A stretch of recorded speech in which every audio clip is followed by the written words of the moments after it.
दोस्तों, आपने भारतीय समाज के बारे में ऐसी बहुत सारी चर्चाएं अपनों के बीच, अपने परिवार, सगे संबंधियों के बीच या बाहर से आए हुए लोगों के बीच आपने इस तरीके की बातें सुनी होंगी कि भारतीय समाज जो है वो असभ्य है, भारतीय समाज जो है वो सिविलाइज्ड नहीं है।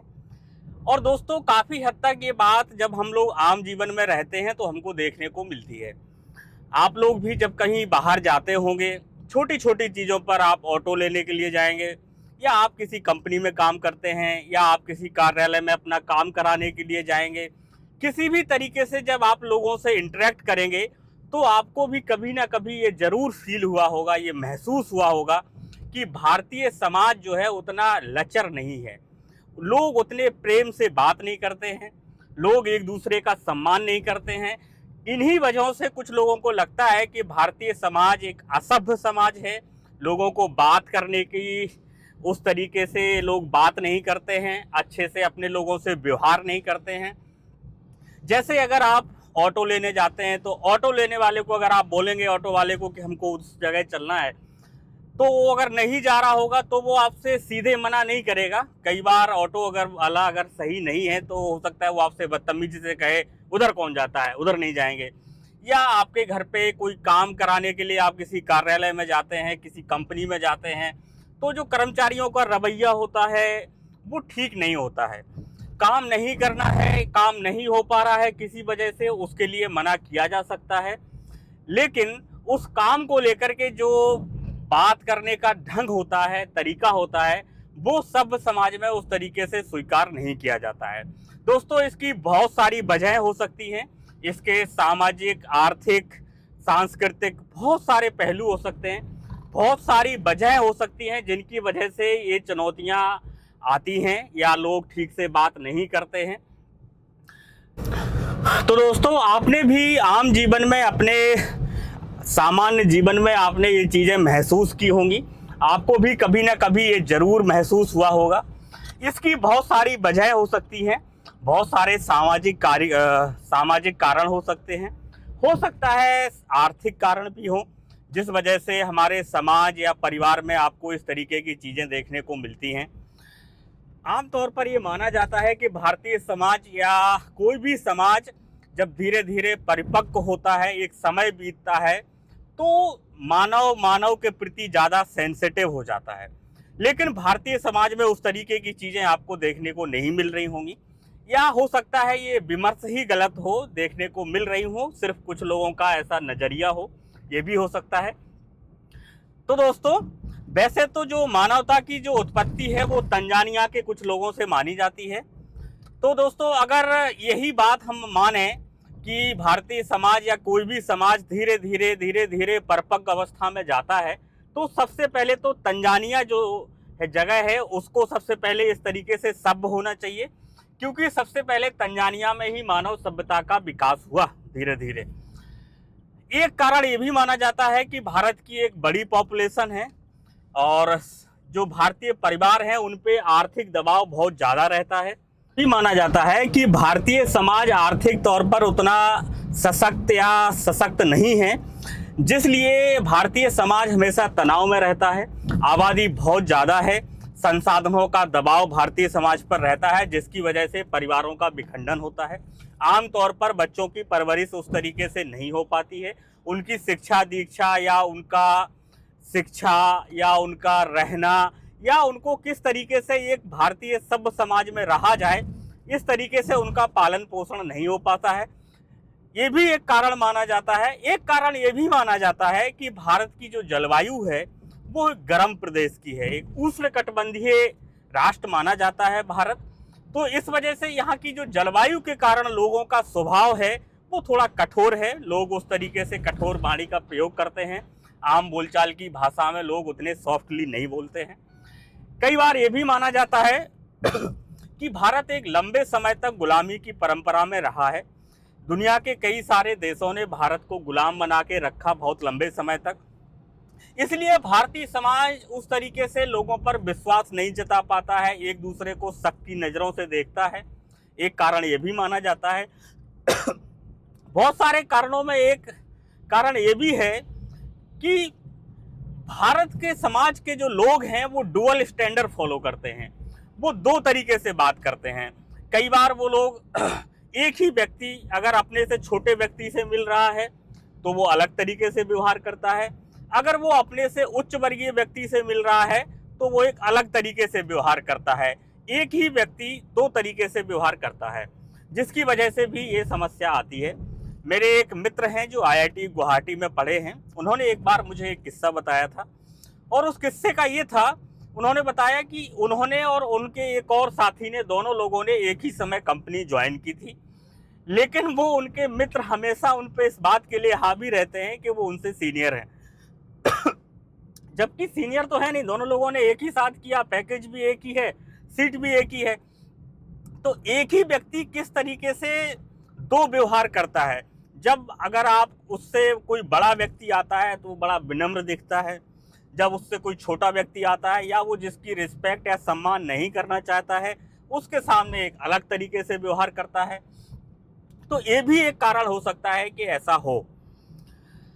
पिछले दिनों आपने एक खबर सुनी होगी, द हिंदू में एक खबर आई थी कि एक जो फॉरेन एम्बेसडर थे वो इंडिया में आए, तो जब उनसे पत्रकार वार्ता में प्रश्न पूछा गया तो उन्होंने कहा कि भारत के लोगों की हॉस्पिटैलिटी मुझे बहुत अच्छी लगी, लोगों का जो स्वागत करने का तरीका है वो बहुत अच्छा लगा।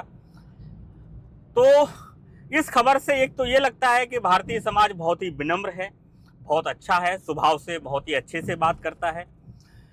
एक तरफ बहुत सारी शिकायतें हैं जिसमें आपको देखने को मिलता होगा, अगर आप कहीं कार्यालय में जाएं तो वो आपका काम ठीक से नहीं करते हैं, वो आपसे बदतमीजी भी कर देते हैं।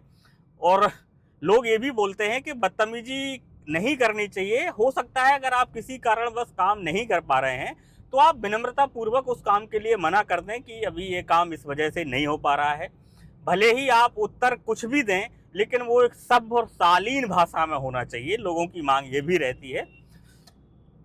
तो दोस्तों, आपको क्या लगता है कि भारतीय समाज क्या सच में असभ्य हो गया है? क्या उस तरीके से लोग बात नहीं करते हैं, या सिर्फ लोग डुअल स्टैंडर्ड फॉलो करते हैं इसलिए इस तरीके की चीज़ों का सामना करना पड़ता है? हाल ही के समय में आपने समाज में बहुत सारी घटनाएं देखी होंगी, किस तरीके से जो IIT बाबा हैं उन्होंने अपने परिवार के बारे में बताया कि उनके परिवार ने उनके साथ क्या किया, उनके सगे माता पिता बहन का उनको लेकर के क्या रवैया था, उन्होंने अच्छे से बताया।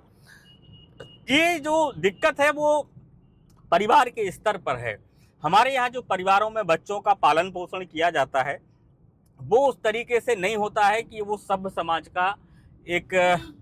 समाज का निर्माण कर सकें।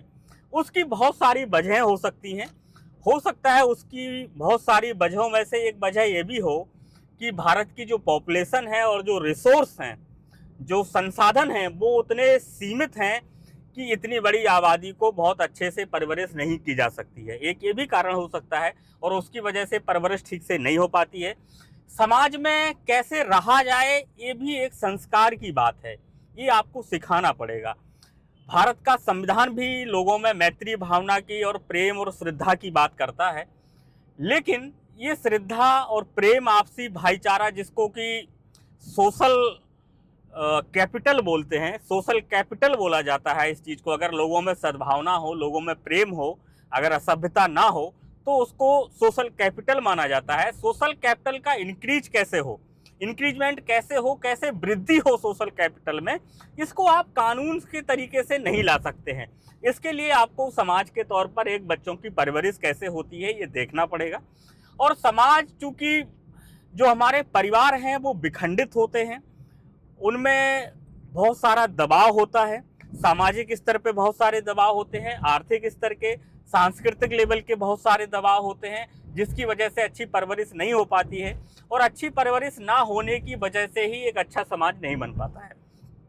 तो दोस्तों, ये सब बातें हैं जिससे ये लगता है कि कभी कभी आपको भी फील होता होगा कि हाँ, सच में भारतीय समाज असभ्य ही है, लोग अच्छे से बात नहीं करते हैं, किसी से भी नहीं करते हैं। एक ही व्यक्ति अगर उसके सामने दो लोग खड़े किए जाएं तो वो दोनों लोगों से अलग अलग व्यवहार करता है, एक ही व्यक्ति।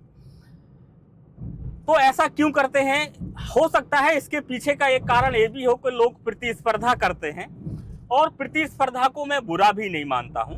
मैं मानता हूं कि समाज में प्रतिस्पर्धा होनी चाहिए, लेकिन प्रतिस्पर्धा होने का मतलब ये नहीं है कि कोई भी व्यक्ति से अगर आप जीत जाते हैं, अगर आप कंपटीशन जीत जाते हैं, तो इसका मतलब ये नहीं है कि हारने वाले व्यक्ति ने अपने मानवाधिकार छोड़ दिए हैं या वो उसका हकदार नहीं है। आप जीत के हकदार हैं, आपको समाज में उस तरीके का स्टेटस मिलेगा, सिंबल मिलेगा, लेकिन इसका मतलब ये नहीं है कि जो परिवार उसको नहीं या जो व्यक्ति उसको हासिल नहीं कर पाया वो व्यक्ति के कोई अधिकार नहीं है। इसका मतलब ये नहीं है।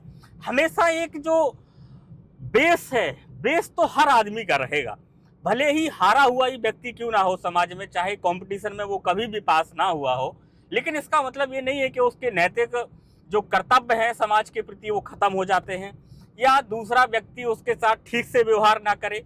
आप जीते हैं, आपने कंपटीशन जीता है, इसका मतलब ये नहीं है कि आपसे जो नीचे का व्यक्ति है, जो कंपटीशन जो हारा है, जो आपको compete नहीं कर पाया, उसके पास कोई अधिकार नहीं है। ऐसा नहीं है, उसके अधिकार होने चाहिए और हर एक व्यक्ति के कम से कम जो बेस लेवल के अधिकार हैं वो तो होने ही चाहिए। ये हुई समाज की बात। हो सकता है आपको ये सब चीज़ों को देख करके आपका क्या विचार है, आपको क्या लगता है, क्या भारतीय समाज सच में इसी तरीके का है? एक व्यक्ति, जो भारत का व्यक्ति अगर कहीं इंडिया से बाहर जाता है तो वो ही व्यक्ति जब जाएगा, किसी को क्रॉस करेगा तो बोलेगा एक्सक्यूज मी, है ना? वही आदमी एक्सक्यूज मी बोलेगा, वही आदमी जब भारत में आएगा तो अगर गलती से किसी का पैर एक पैर के ऊपर रख जाता है तो वो आपस में झगड़ा करने लगते हैं। एक ही व्यक्ति के दो चेहरे आपको देखने को मिलेंगे। इसी वजह से ये दुविधा खड़ी होती है समाज में कि भारतीय समाज सभ्य है, एक परिपक्वता को हासिल कर चुका है या अभी भी असभ्य है।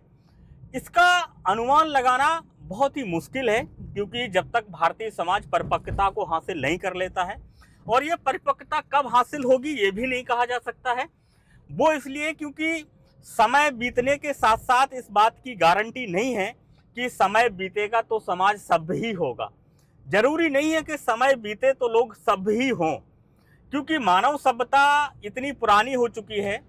एक समय में यूरोप के लोग उतने सभ्य नहीं माने जाते थे, बर्बर माने जाते थे, बुरी तरीके से वो लोग दूसरे देशों पर आक्रमण करते थे, लेकिन उन्होंने ही इथिक्स का जन्म दिया, उन्होंने ही लॉ बनाए, उन्होंने ही कानून बनाए, उन्होंने ही कोर्ट स्थापित की। वही लोगों ने सबसे पहले सभ्यता को हासिल किया।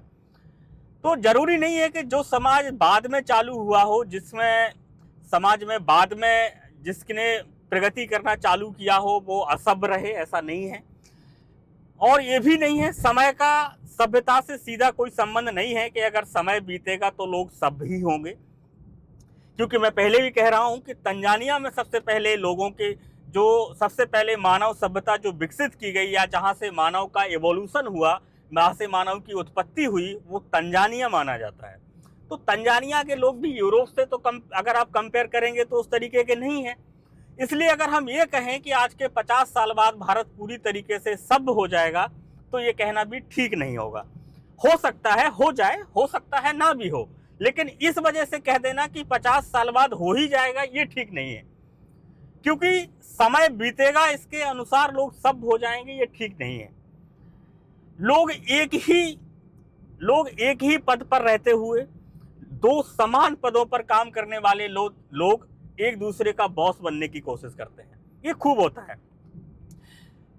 तो दोस्तों, आप मुझे ये बताइएगा कि क्या भारतीय समाज आपको कैसा महसूस होता है, इसके पीछे के क्या कारण हैं।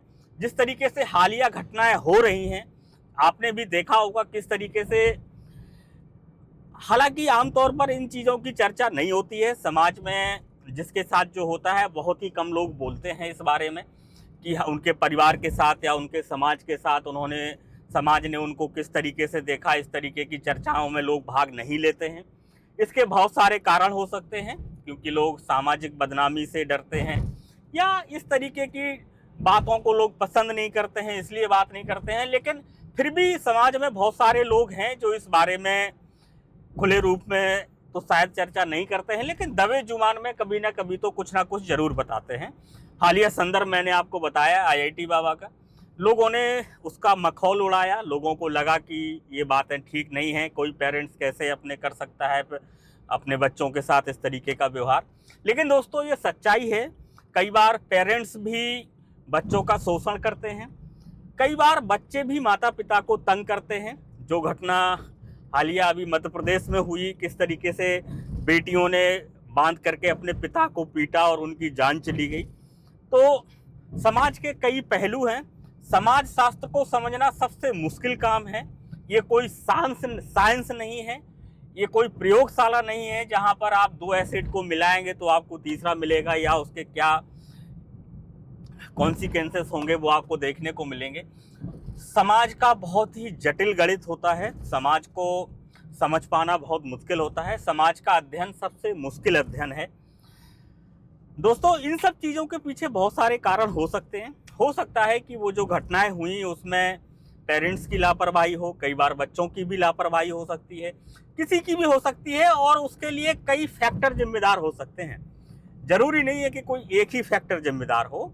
समाज में परवरिश कैसी हुई या उसकी परिस्थितियां कैसी रही, इस बात को लेकर के तो दोस्तों आप भी इस बारे में सोचिएगा। आप मुझे बताइएगा कि भारतीय समाज को आप कैसे देखते हैं। ये हमारी पहली वार्ता है, आगे हम ऐसे ही मुद्दों पर चर्चा करते रहेंगे। आप मुझे बताइएगा कि आपको हमारी ये पहल कैसे लगी, ताकि हम इसमें सुधार कर सकें और आगे क्या किया जा सकता है हम उसको देख